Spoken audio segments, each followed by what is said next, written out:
Hello, welcome one and all. Today we are meeting on episode 10 of BSV Explain Like I'm 5. And I am thrilled to have a dream come true in that I have the opportunity to speak today with the illustrious Jake Jones, head of infrastructure at the Bitcoin SV Association.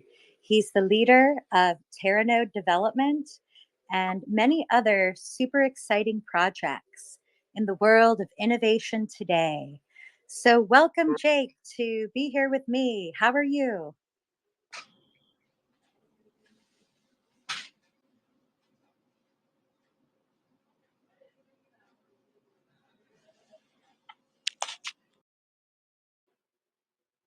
Yes, well, maybe he's taking a moment to get the microphone connected. I understand Jake is from Edmonton, Alberta, Canada. He hails from the Pacific Northwest and was recently over in sunny, windy, and very cool San Francisco for the S Script hackathon that was hosted by Xiaohui Liu of S Script and Ty Everett of Project Babbage. So I witnessed Jake speaking live there. I watched the replay several times and was just very giddy to see what you were doing. And I loved your PowerPoint presentation. I don't care what anybody says, visions matter and visuals can speak 1,000 words. So I am so happy to be with you here today, Jake. And I wonder, how are you doing?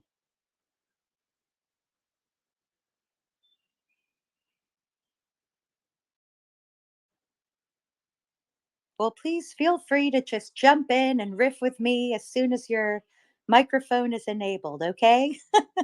So, I do have a bit of a visual because the theme of this episode is explain like I'm 5. So, it's essential that we all can relate in the most simplistic terms. And to conceptualize the topic of unbounded scaling of the Bitcoin blockchain to be useful to the world, I have a most recent ad campaign to reference. And many of us have seen on TV or internet ads neighbors whispering with each other about the person across the street being a gigillionaire. And they have so many clever little situational comedies that they run around this concept of the 5 gig fiber network. So that is something that's rolled out by super advertiser of the ages, AT&T. And that's something that I think really resonates with the concept of scaling for the world. So when we're talking about the introduction of Teranode connecting with the SB node at the end of this year on the main net, we are referencing this concept of unleashing the massive throughput capacity of the blockchain to both process transactions as well as to provide us with many utility functions. So, Jake, I believe I just granted you the co host access. Go ahead, say hello if you're there.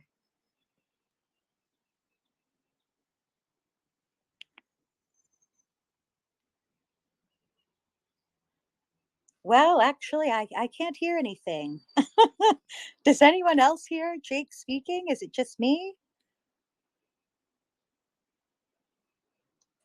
Yes, I see he's jumped down to listener.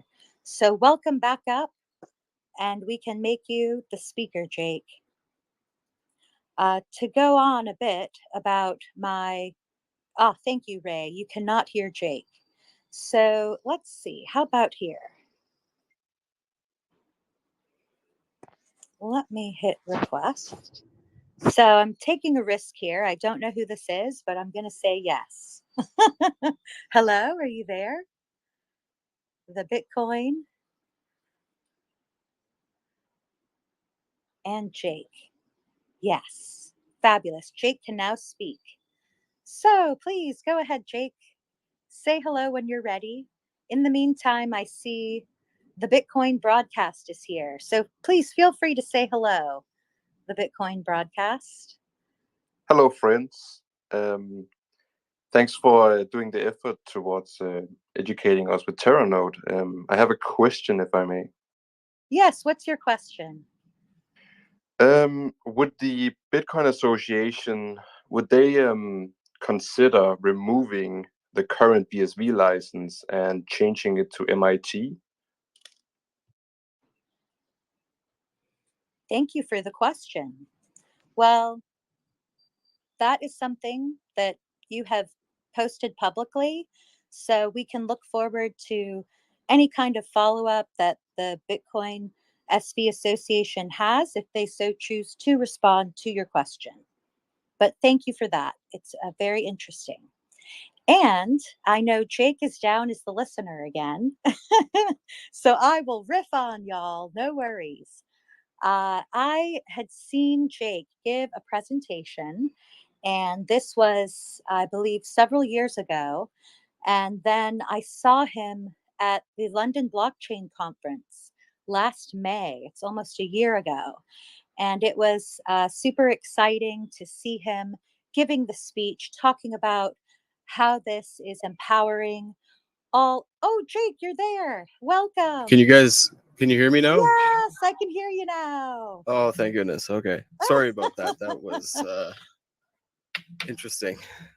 Right, no worries. So yeah, I was just oozing with enthusiasm over. I remember you were leaving the venue there outside Westminster Abbey, and you were walking off to go attend a VIP event. And I said, "Hey, Jake, woohoo! I'm your fan, and connect with me on LinkedIn, please." And it was just a dream that one day I would have the chance to interview you, and that dream is realized here and now. So thank you, Jake. And how are you doing today? Awesome. Thanks so much for having me. I remember that too. That's awesome. I think Yeah, that was were fun. you with Sartoshi there as well? Yes, I was with Satoshi and Shem, and then many other friends joined us. We were out there live streaming, missing all of the fabulous content going on inside. We were outside live streaming from my phone, so a bit of the rebels there. But I wonder now, are you based in London or do you work from Alberta? Yeah, I'm in Alberta, Canada, not not London. Although I do travel back and forth to Europe once in a while, depending on if there's meetings. But yeah, I'm chiefly in Alberta. Good for you. So, on a bit of a side note, how do you feel about remote working versus meeting in person? What is the value there to you? Yeah, you know what? I don't mind it. I can see how it would be difficult for some people. Um, Maybe it could be partially a generational thing where you're used to being in an office and it's easier to get into the right headspace if you're in an office.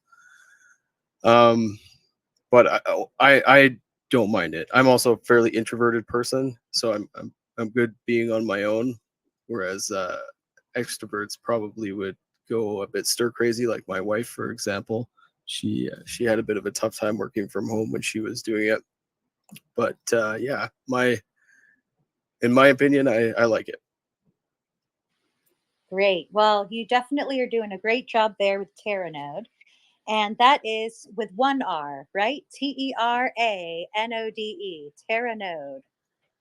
Right. Yeah. Yes. And just Rory, just a quick correction there from the intro. I'm not actually leading the technical team. That's Siggy that's doing that. And Ah, it's Siggy, Simon, and Liam are the main developers on the project. I'm helping with big picture stuff and IPv6, but the technical implementation was handed over to Siggy. excellent. Yeah, I'm a big fan of Siggy too. I remember he was a part of the ONA app that George Sios Samuels produced, which was to honor your goals, that accountability app. So Siggy has already had a big impact on my life personally through his work, and now the greater world through Teranode. So hopefully we can speak with him one day too. Now, you mentioned the big picture, and that is something that Brett Banff and I were on about a couple weeks ago. I said, what can we use as the vision? What is the picture of the blockchain at scale for the world? And then you gave your presentation at the S-Script Hackathon conference and reminded us we went back to our roots with the Bitcoin blockchain mandala. So, Jake, please tell us, how does that uh, become meaningful to you as a designer or as a conceptualizer of this architecture? Yeah, I think the concept of the mandala encapsulates the main or the underlying thesis of Bitcoin, which comes down to capitalism versus communism, if we can classify it like that. But essentially, what Bitcoin does is it empowers individuals and it honors the individual. And if you look at it through the lens of classical liberalism, that's like property rights. Uh, it was the start of inalienable rights, all of that stuff.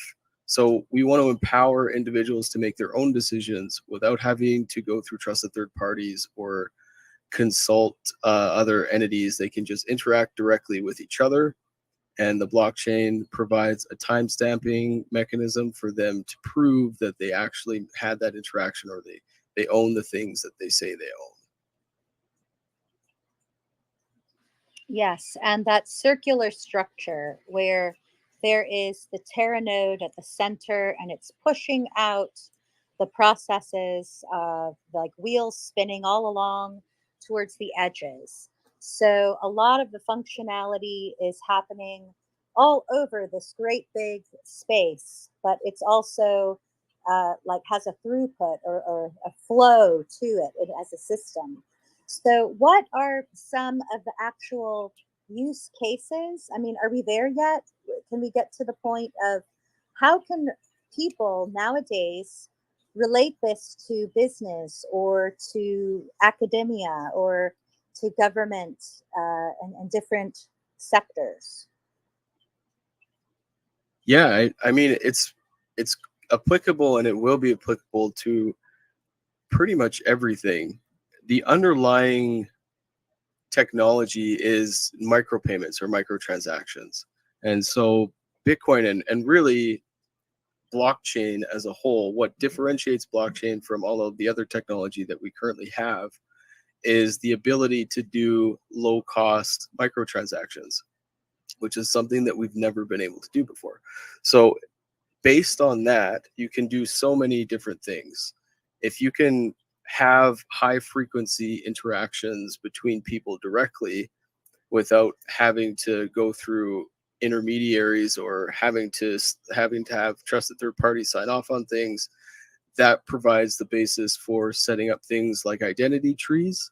And those identity trees can have attributes in them, and then that allows you to give attributions to different things. It allows you to share limited information about yourself. It also allows you to do things like create tokens. So the Satoshi itself is a commodity token, and that's as a result of all of the coins being instantiated at the same time. And then it's the block subsidy that gets them into circulation. But since all of the coins were instantiated at the start of the network, it means that the fundamental unit of a coin, the Satoshi, 10 to the negative 8 Bitcoin, is a commodity token. And as a result of that, you can put pretty much anything on top of that, and it makes it interoperable with everything else. And then it's really just up to the receiver of that transaction to decide if it's something that they want to deal with or not. And so the idea with Teranode and then branching out into overlay services and SPV wallets was to modularize things and allow individual entities and users to be masters of their own information and their own data. And so when you have these individual pockets, I guess you could call them, of interactions, that's what starts to form that mandala.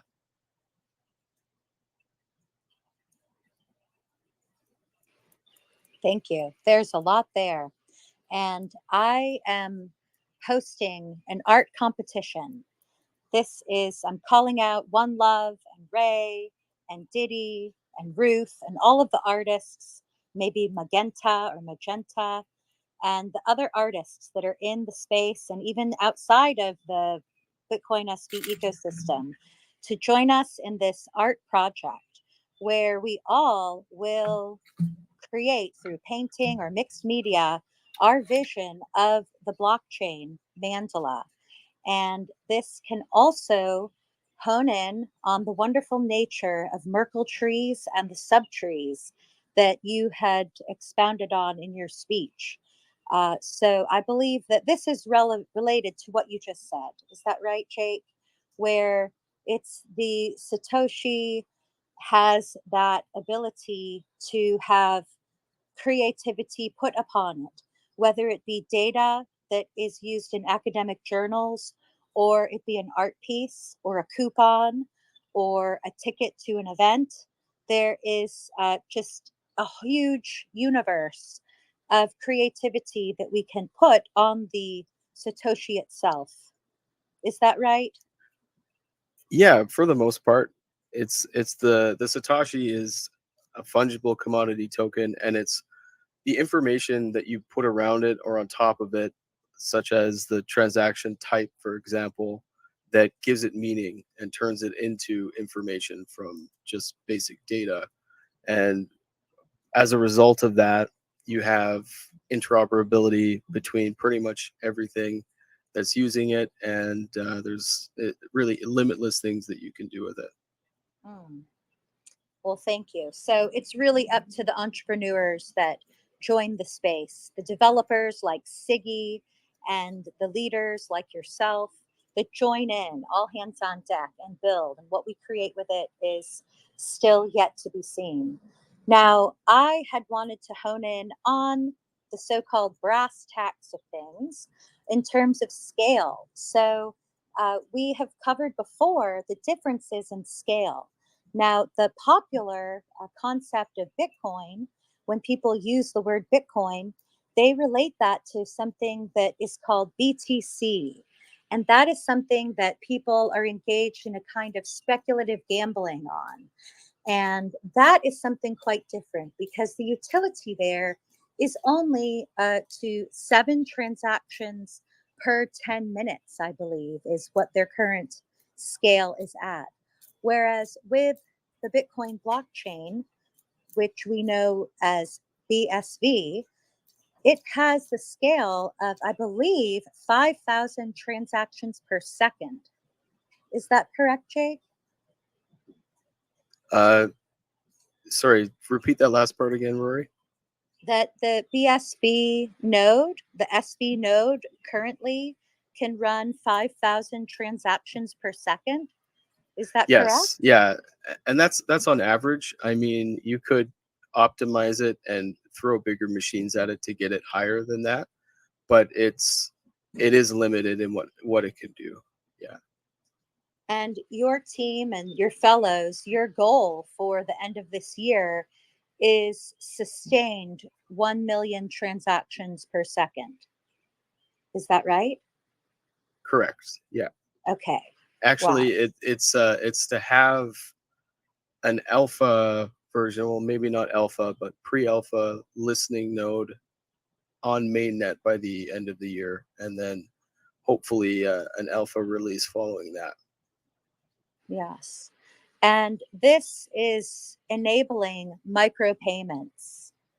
Is that right? Right. Micropayments or microtransactions.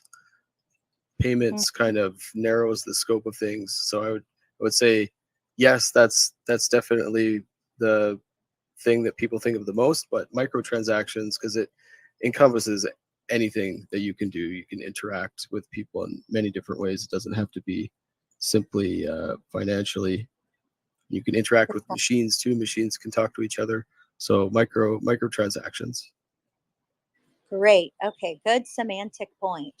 And yeah, words do matter. So that is good to think about. It's not just, it's beyond payments, right? So that Right. is super exciting. And we have in the news, in the mainstream media, lots of a hubbub over the halving, or some might say havening, to give it a festive vibe.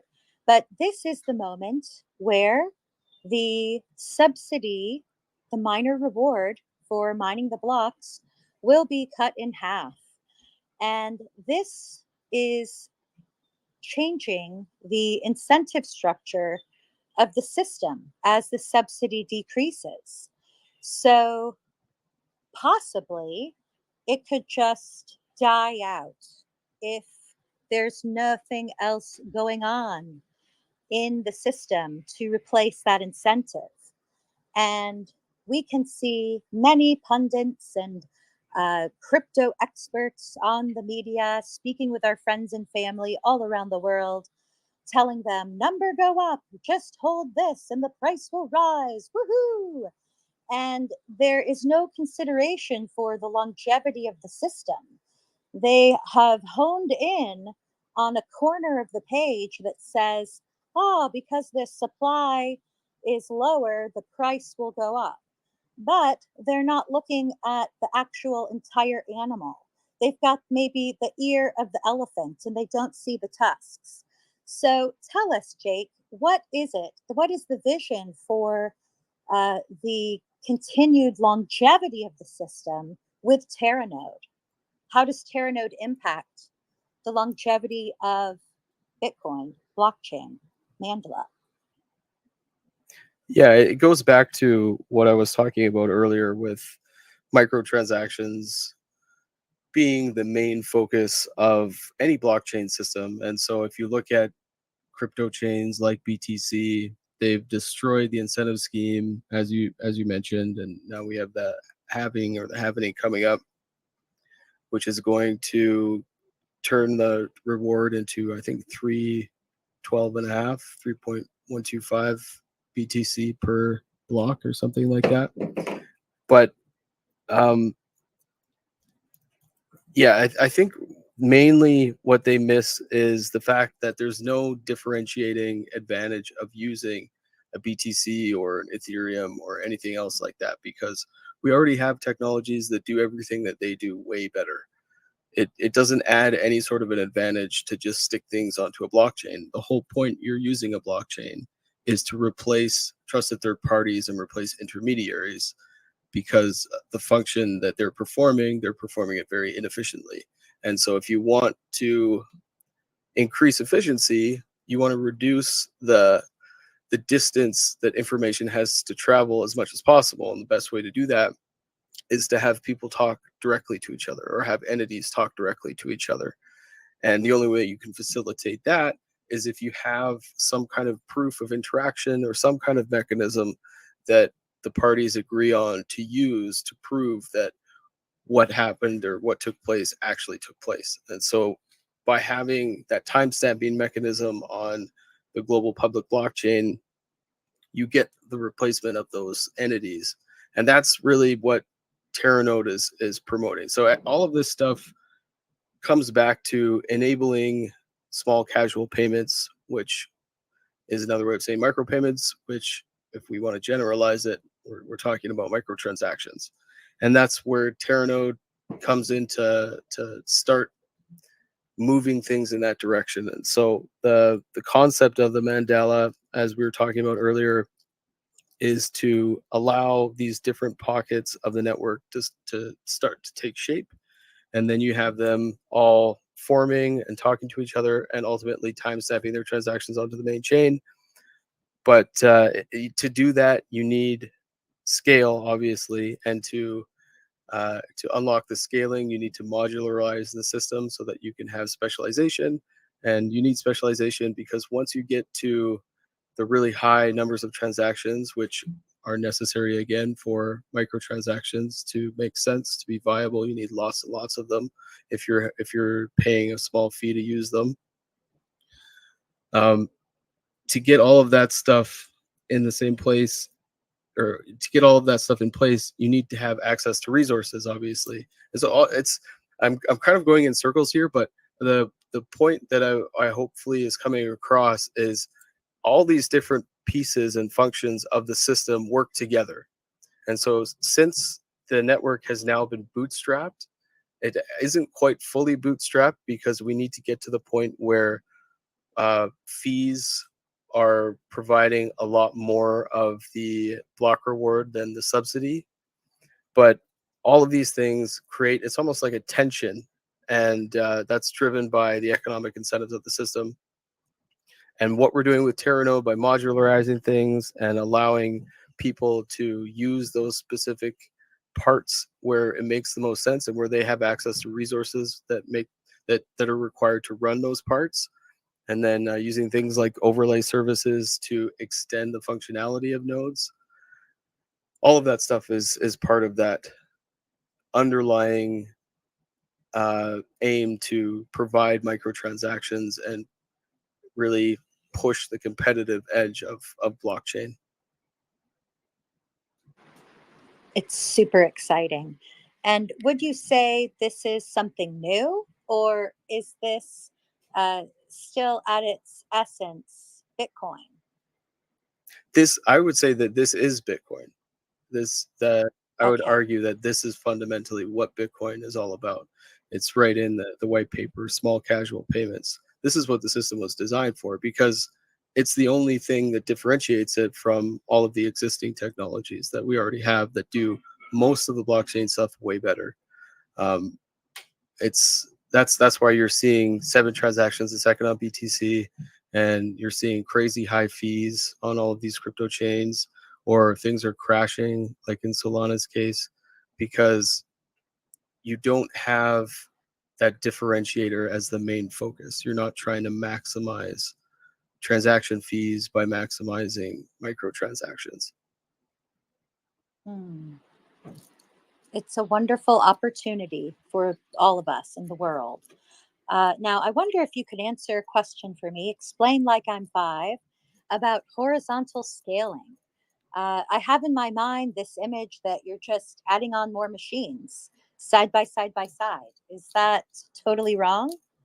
No, actually, that's not totally wrong. That's pretty accurate. So the difference between horizontal scaling and vertical scaling is horizontal scaling. Let's say you have Raspberry Pi, for example, just because it's well known. You can add many Raspberry Pis together, and that expands your resource capability. Or vertical scaling is, instead of using a Raspberry Pi, you upgrade it to a gaming computer, and then instead of using a gaming computer, you upgrade it to a bigger cloud infrastructure or something like that. So you're improving the quality of your machine. Yes. And upgrading. So vertical scale. That's a good way to say it. Horizontal is quantity, and vertical is quality. Well, I thought that we were all about the quality machine and scaling with using ever increasing functionality sizes in the chips. In what way? Well, that we progress from a hobbyist Raspberry Pi into data centers.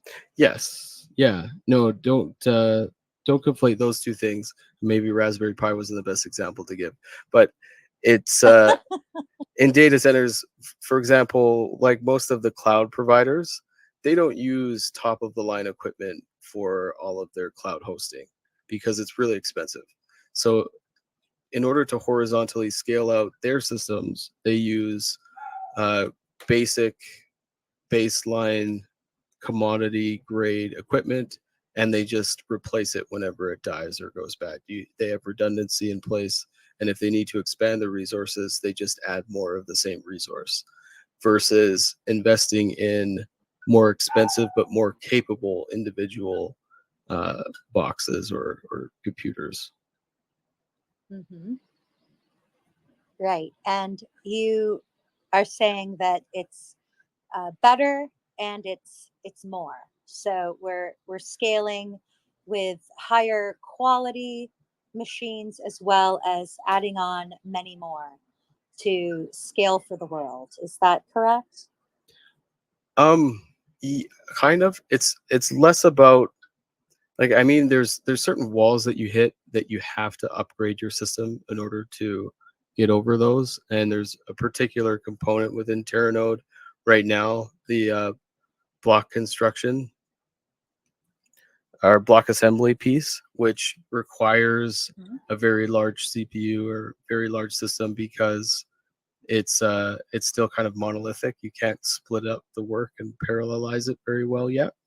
So that requires a big system to do that. But the more you can split up the work and the more you can split it between regular commodity systems, the usually the better the cost is or the lower the cost is. And as a result of that, the higher you can go in terms of what you want to achieve. So whether that's throughput or whichever. Hmm. Yeah, thank you. And Jake, how would you describe like I'm five, the concept of parallelization in terms of how you do it? Um, yeah. So Rob Pike from Google did a really good talk on this. But to explain it like you're five, parallelism is taking a problem and breaking it down into pieces that you can give that same piece to a whole bunch of different computers or people or whichever, and they can solve that piece of the problem independently. And that piece of the problem, once it's solved, can be combined back together and be part of a solution. So it's I doing the love that. same thing in parallel. Yeah. Hmm. Right. So if you get all your cousins together and you all take different sections of the Legos and then you all stack it up and then you bring it together, that would be like parallelization. Yes. Yeah. That would be a parallelized part. And then usually you have concurrency as well. And so the concurrent part of that would be making sure that you have your base piece that gets added first, and then you build your walls after that, and then you build your roof after that, making sure things are Ah, done in right. the correct order. Project management. Super exciting. Okay, so, and now a segue. You did mention cloud computing infrastructure, and we know that is very hip nowadays. Many people out there in the world are working in this industry. I myself have worked in it before, and I wonder, what is your take on how blockchain is disrupting this sector? How can blockchain disrupt the cloud computing sector? Or how can it aid the sector if not disrupt it? Yeah, I would definitely say aid rather than disrupt. There isn't really, I don't really see a future where blockchain can go up against a cloud provider because they're accomplishing two different tasks. But blockchain can absolutely make cloud architecture a lot better. So, an example of that being, rather than storing all of a file or all of a document in one place, you can have parts of it stored in different places, and you can know that that's secure by running integrity checks that link up to the blockchain. Um, there's a way that you can use a tree to essentially give a file to a cloud provider, and then it pays them over time for however long that they keep that file. And that allows you to specify, hey, I want you to keep this file for this long, and I'm going to pay you this much. And then you can enforce that by setting it up this way. So there's many, many different things that you can do, and it's going to help cloud providers more than compete with them in any way. Ooh, super exciting. So that's a whole new customer base, all the cloud providers. Absolutely, yeah. Whoa, that's great. And then I wonder about in terms of cybersecurity. We've seen big hacks all the time. So, how does the Bitcoin blockchain at scale prevent that or act as a deterrent against or remove the incentive of hackers hacking in to steal data? Yeah, there's a few different ways you can look at this. One being that it disincentivizes them, because if you have your data split up, for example, or your transactions split up, or you're keeping your money in a bunch of different small transactions rather than one big one, it takes a lot to crack one of those. And so it's really not worth the hacker's time to spend all that time cracking one for a very small reward. So it removes, I forget the term, like a cache of high value information by distributing it. Mm. Wow, that is so neat. So there won't be a big database silo full of everybody's personal information to then hack into. It could be pieces here, pieces there. It's kind of like, when you throw out certain mail and you cut it up into little pieces and you think, oh, I'm going to prevent anyone from putting all these pieces back together. And, I still do that, even though I think, why am I doing this? Like everything's online anyway, probably. But this is what's happening now with the functionality you're speaking of, where you can take certain information and have it all be distributed so that there's no way the hacker can go and put all those pieces back together. Is that right? Yeah, for the most part. I mean, they could, theoretically they could, but it would very likely not be worth their time to do that. So it's just creating that disincentive, and just making it really expensive to act dishonestly. And that's one of the core features of the Bitcoin system in particular. What BSV follows is promoting honesty and making honesty worth more than dishonesty. Hmm. Right, through the incentive system, not just altruism. Right. Yeah. Hmm. Wow, that is deep. And in your talk in San Francisco, you also mentioned overlays. And this was super interesting because it gives us a kind of another image of the mandala, maybe not a layer. How is an overlay different from a layer? Well, an overlay is using an underlay. And so the reason we're calling them overlays is because it's still using the underlying BSV system, whether that's transactions, Satoshis, it's still using all of that stuff. It's just overlaying information on top of that stuff to give it more meaning, or that other certain actors will understand. And so the way to think about this is to go back to transactions. So transactions in UTXOs, if you start from there and you create transaction types or certain locking scripts, you can use smart contracts, for example. If you start with that, and then from there you can say, okay, I'm building this network and I'm going to understand these types of transactions. And another network or another computer could say, I'm going to understand the same type of transactions, but I'm going to do something different with them. And so you start to form these overlay. It's a little bit misleading to call them networks, because they are networks in a lot of way, but they don't necessarily have to be. The overlay really is derived from the transaction itself. So certain transaction types can form overlays and can be used in many different ways, because they're fundamentally using that same Satoshi commodity token as the underlying underlay mechanism. Hmm. Can we call them swirls?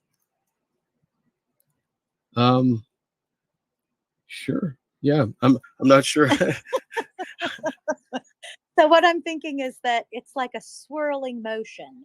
So you're taking the piece from the underlay and it's swirling up like in the ocean wave up to the overlay, and then maybe off over to someplace else. I mean,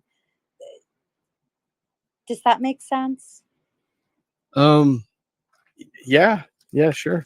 That works. Oh, you're so generous to me. Thank you, Jake. Well, I love to brainstorm. So, anyway, that's a lot of fun. But one question that I've really been looking to answer is, how do all these famous players that we know fit into this system? So, by that, I mean Jungle Bus and the Tau mining company and other big infrastructure players. Where do they fit in the mandala? Or are they even there yet? Are they not there yet? And even S script, where are they in the blockchain mandala? Yeah, so they're in the place that they are now. Just there's a little bit of expanded granularity in where certain aspects of what they do sit. So Gorilla Pool, for example, they run Jungle Bus as their indexer.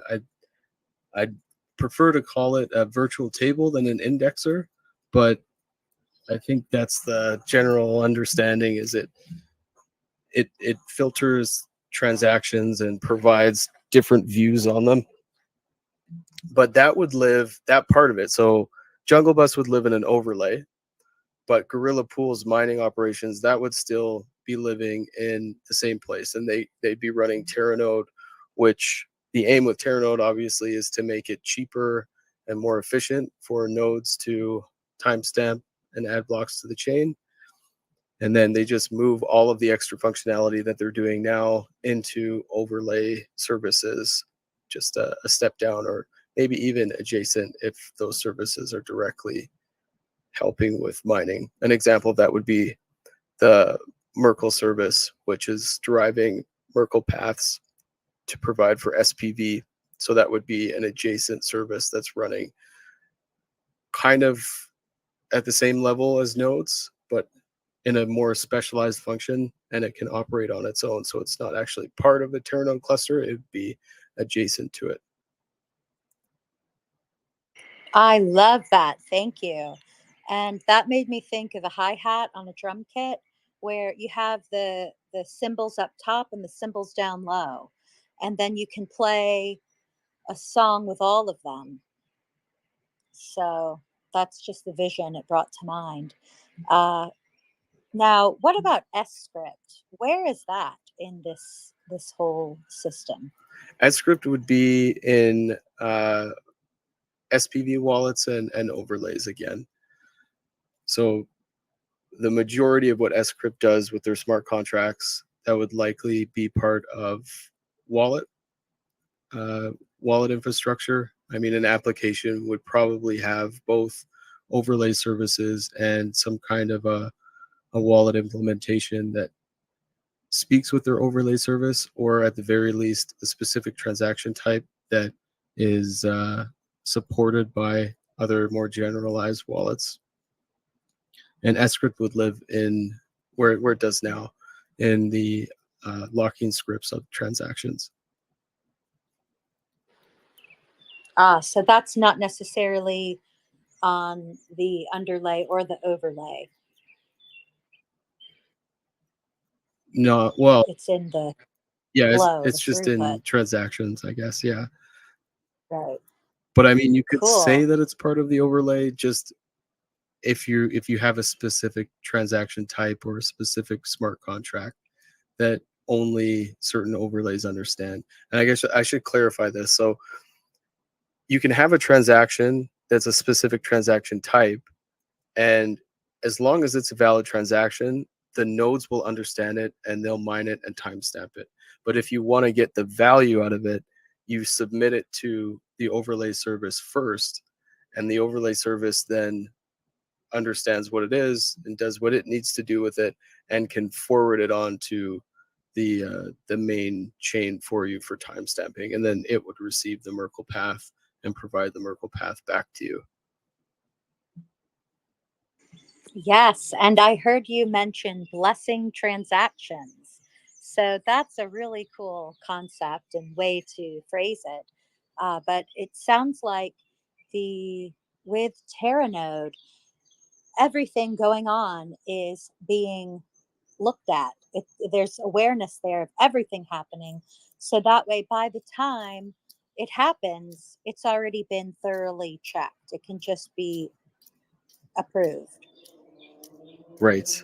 Yeah, that's a term that Simon Ordish came up with. It's a fantastic term, I think. But essentially, all it's saying is once a transaction is validated, it doesn't need to be validated again. So you just need the transaction ID. And in other words, that transaction is blessed within the system, and just the ID can be passed around after that. And then that relates back to SPV, the simplified payment verification, where you're only tracking the header. But if you need to go back and trace everything, that ability is there. But for the simplified payment verification, are tracking the header. Yeah, those are two Is that right? very different concepts. So blessed transactions, that's within the Teranode system. And if we're talking about SPV, that would be within wallets. So SPV wallet is a project that we're working on right now as well, building out a reference implementation of an SPV powered wallet. And the way that works is you receive a Merkle path. So once a transaction is timestamped into a block, a Merkle path can be derived. So within that transaction's Merkle tree, you find the path going from that transaction as a leaf node in the tree all the way up to the Merkle root or the root hash of the tree. And as long as you have that Merkle path and you have the transaction and its inputs, then you can perform a quick check to confirm. You also need the block headers. You mentioned that. You have the list of block headers, the Merkle path, and the transaction itself with the input transactions to that transaction. You can perform a Merkle proof to prove that that transaction is in a block on the blockchain. Fantastic. Thank you, Jake. You are helping me gain understanding minute by minute here. And one question that my aunt had when she came to visit, I told her about how, well, it's super exciting because with blockchain, you can verify the data. And I gave her the example of global warming and how there could be these kind of contentious topics that, or even in academia, when you have certain research done, the research can be verified through the distributed time stamping process. But can you shed insight to anyone here, or maybe people that are bracing this topic for the first time? How is it actually uh, giving integrity to the data so that no side can win? It's just the facts, man, just the facts. Yeah, well, it works a lot like integrity checks work now, where if you go to the Canonical website to download a copy of Ubuntu, for example, it'll give you a hash. A hash is just a fixed length string that uses a deterministic process to derive this fixed length string. So you can have an input of any length and it spits out a fixed length output in a very randomized way. But that makes it, you can be fairly confident that the output of that makes it unique. And so if you have the hash provided by Canonical, so they give you a copy of Ubuntu and they hash it through a hashing algorithm like SHA-256 or SHA-512, for example, they post the hash result of what they did. When you download the file, you can perform a hash as well, and you can compare it against the hash that they've posted. And so it's a similar concept to that in Bitcoin, particularly with SPV. So you only need a certain amount of information to prove that that transaction is in the blockchain. And then what you can do using different properties of elliptic curves. For example, ECC is used quite a bit in Bitcoin, SEC P256K1 curve. And you can use the commutative and additive properties of hashes and the keys on that curve to do some pretty cool things. So you can hash a document, for example, and then you can merge that with a public key or a private key, and then derive a public key from that private key and timestamp that onto the blockchain. And then as long as you have a copy of that file, you can prove to somebody that without a doubt that is the right file because it was timestamped to the blockchain, and you just run an SPV Merkle proof on it to prove that. And just the properties of the blockchain, the fact that it's a competitive system and it's very, very difficult to change. And even if it does get changed, it's very obvious when it does get changed. So it's a nice way to provide that integrity check on pretty much anything digital that you can hash. Thank you.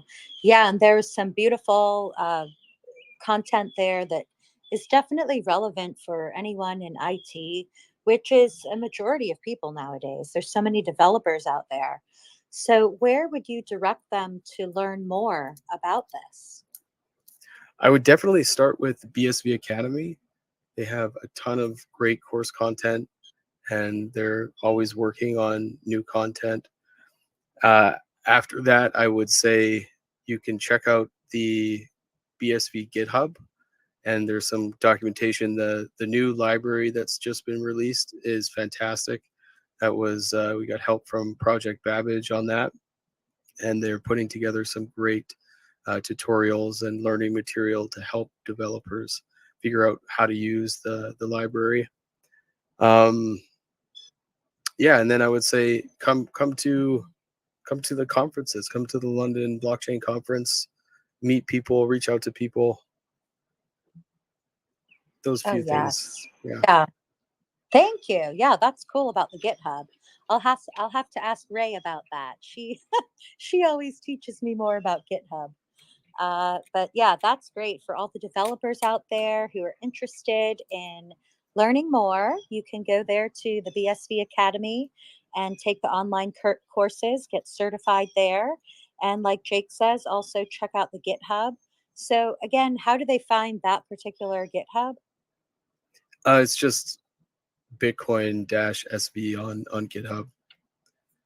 Okay, cool. So go there, and then you can play around and get started and tinker and learn and build. And that will be great because the more people that are involved, the better. And the other end of my aunt's question to me was, who is doing this? Who is putting the data up there on the blockchain? And that question, it brings me to another question, which is that I heard in your talks and in some other talks related to Teranode that the data is not necessarily always there. It has to be put someplace else. I mean, could you speak to this? Where is the data library really on the blockchain? It's on chain, but then it's put away someplace else so that it's not taking up too much power. Is that right? Please speak to that, Jake. Well, in the interest of scaling, Rory, it's almost impossible for Teranodes to be storing any kind of transactional data. And it's not really in anybody's interest to store it in that way because it's very inefficient, very expensive. I mean, there's likely going to be archival services that you can pay to retrieve old transactions, but you shouldn't depend on that. And that basically you can put the data within a transaction or the data that's linked to a transaction anywhere you want to put it. You just need some way to run an integrity check on it using the blockchain to prove that it's that actual data. So you don't necessarily have to put it into a transaction. You can put it anywhere. You can hash it and merge it into a transaction, or you could still put it directly in a transaction. And if you're running a service that is I don't want to confuse you any further, but for example, you're running a service that's subscribed to a particular multicast group address that's receiving transactions, and you're running a filtering mechanism on that filters out all the other transactions than those specific types of transactions that you're storing data in. There's nothing stopping you from doing that, but there are likely more efficient ways of solving that problem. Very cool. Thank you. So that's a topic we can continue to cover, as well as my final question. Jake, what do you see as the economy emerging here on the Bitcoin blockchain? Please describe it. Who are the people? What kind of businesses are they doing? What do you see happening with this now and into the future? Well, I think this unlocks that space between, like, the small space that microtransactions or micro payments unlock that were previously out of reach. And so I foresee there being a lot of utilities popping up, autonomous utilities that can simply use the blockchain to charge on a pay-per-use basis for their service that they're providing. So that's exactly what we need, because right now what we have is these great products often that do a lot of things really well, but they have gaps, and they have gaps in between themselves as well. And so what microtransactions do is they allow companies to shift the model from being dependent on slower payments or slower settlements to immediate payments, immediate settlements. And that changes the company's mindset. They want to provide value right away rather than try and build a customer base per se. You want to build a customer base, but you want to be able to provide value immediately if you're a pay-as-you-go type company. Thank you. And I thought of another question. This is a controversial question, but it's related to advertising, the advertising models nowadays. So, do you think that the microtransaction capabilities will completely disrupt the current advertising models, let's say with the way websites are run today? Or do you think it will be an aid to them already? I think it will do both. So on the one Okay. hand, it will disrupt things in a good way, because stuff like personal identifying information, which is a huge problem right now when it comes to things like ad revenue and building up personas, for example, that that can go away, because what you can do as a advertising company with microtransactions is you can ask people directly. You can say, hey, can I advertise this product to you? And if they say yes, you could even maybe pay them a microtransaction per ad. Or uh, if they provide certain attribute information to your company and allow you to use it in some kind of aggregate data set, you could pay them for that directly. And so it just makes everything a lot more efficient, because you're cutting out all of these middle steps. And then on the other side, companies like Google, which are very dependent on ad revenue, they could make a lot more money and reduce a lot of their excess infrastructure that they use right now in order to crunch numbers on ads. They could instead focus on what their core product is, which is search, and charge directly for each search a very, very small fee. And like there's one example given a while back. I don't know how accurate it would be, but if you imagine you spend $1 per year on all of your year's searches, Google would probably make more money than they do today. Wow, that is something. And they already are charging us all for space for our data. No matter what we use, there's always an upcharge there. But you're saying maybe just for the search function, microtransactions could be beneficial. Wow, super exciting. Well, thank you, Jake. And we've come to the top of the hour. So I wonder, what would you like to leave the audience with? Any upcoming plans or things you'd like to let us become aware of more and more? We are working on overlay services, SPV wallets. So I know there's likely not a ton of material out there, but for developers, if you can start familiarizing yourself with these concepts, that would be awesome if you haven't done that already. And yeah, Teranode, we're looking to have at least listening on mainnet by the end of the year, hopefully building blocks as well shortly after that Great. on the alpha release. And then the London Blockchain Conference. Come to London, come meet us, say hi. It'd be great to see you all there. Oh, super. Yes, I would love to be there. And I do plan to watch online from home.